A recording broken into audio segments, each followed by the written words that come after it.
All right. Good morning, everyone. Thank you for joining us. Forecaster Josiah Acheampong here with you. Starting off with our Skycam and Bushland, looks like with winter is ready to go. At least that is for today, right now. Temperatures on the cooler side, but taking a look at our Skycam and Bushland, you can see the blacktop on roadways, but you can also see snow accumulating on colder surfaces, rooftops, grassy areas as well as some metal surfaces as well. But as you hit the roads, what you will notice is those damp and slick conditions across the area. Taking a look at text line, where snow accumulated on both grassy surfaces, colder surfaces, as well as the roadways there. It is to my understanding that school is delayed in that location, but across the area, we do have school delays and closures, especially in the southeast portion of the Panhandle, where they were not expecting some of this snow to make it over there. So some schools are canceled this morning as well for them.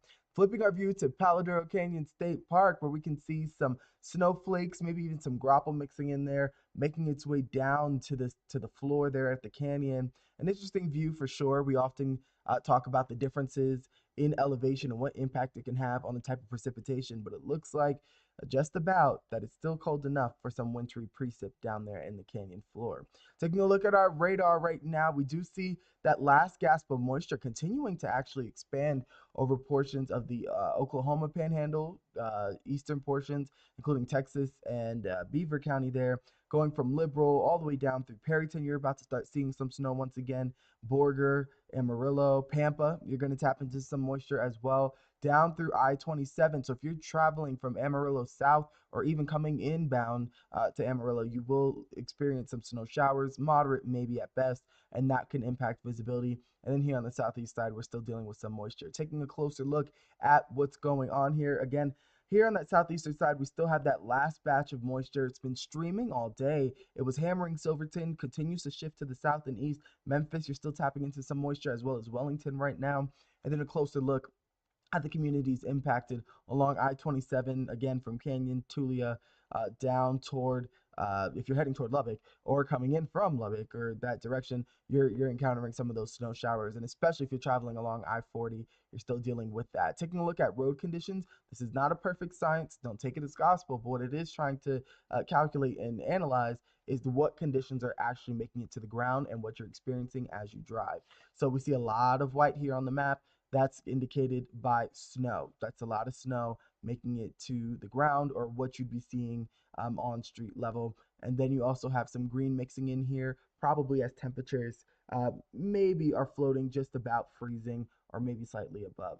But paired with those difficult driving conditions, visibility is also a factor. Right now, we do have down visibilities. Amarillo, you're down to 3 miles. Borger, 4 miles. 7 in Pampa, and 3 in Dalhart at this time. Winter weather advisories are remaining in effect until noon today.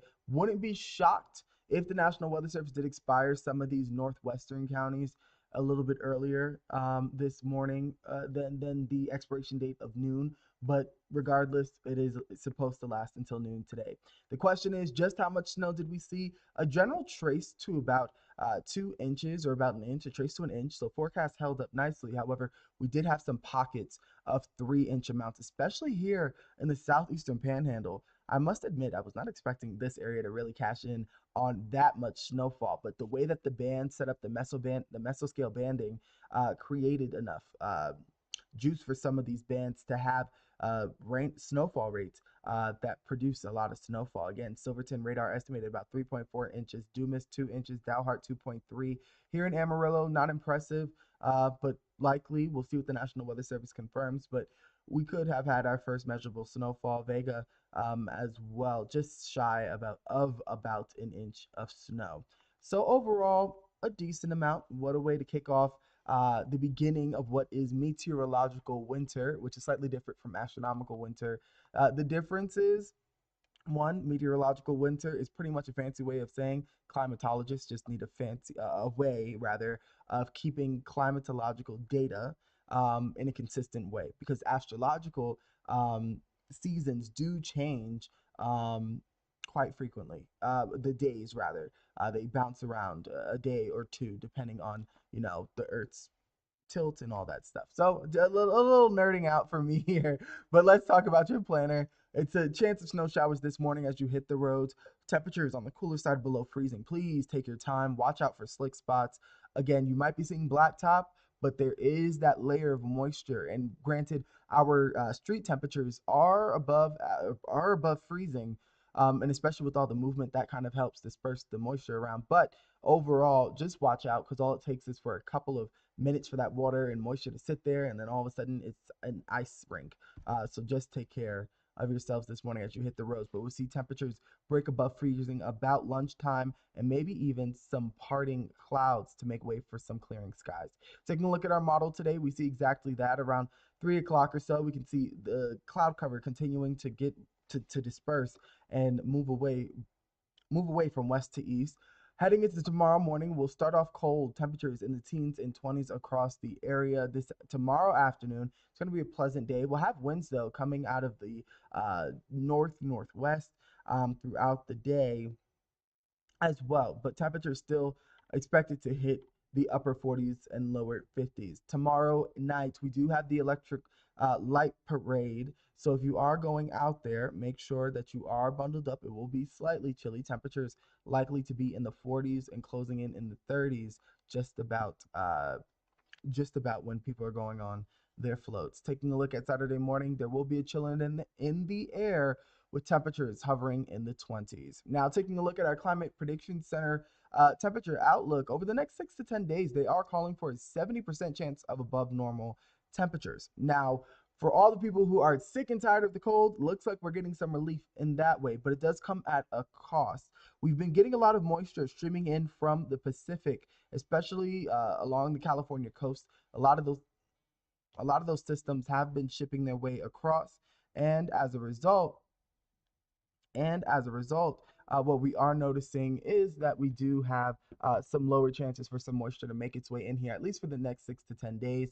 So everything does have a cost. But taking a look at your forecast for today, tonight, and tomorrow, we'll see a nice jump in our temperatures. Again, we're going from the 30s, struggling to break into the 40s this afternoon, dipping down below freezing into the 20s. Grab the jackets and the hats as you start off your day Friday. But the good news is we will start that warming trend starting tomorrow afternoon. Taking a look at your 7-day forecast, we jump into the 50s. Some areas could likely land in the 60s Saturday afternoon. That's my pick of the weekend, as we do have a cold front moving through Saturday into Sunday. We'll have our winds coming in from the north. Temperatures take a tumble about 10 degrees or so, but we warm right back up, and 60s, maybe even 70s return by next Wednesday. All right, you guys drive safe, take your time, and please watch out for some of those icy spots as we deal with that. And also a secondary note, with those sub-freezing temperatures, if I can go back, with those sub-freezing temperatures expected in the overnight hours, let's see, there we go. For the lows for tonight, with those sub-freezing temperatures expected tonight in the overnight, if we experience any melting today, which we likely will, temperatures going above freezing, a lot of those can refreeze. I do have a concern for refreezing, especially on colder surfaces. So, especially untreated surfaces. So, if you have some time, maybe after work tonight, take out some salt, sprinkle it on some of the colder surfaces, your steps, your walkway, even your driveway, just in case some of that melting does refreeze as we head into tomorrow morning.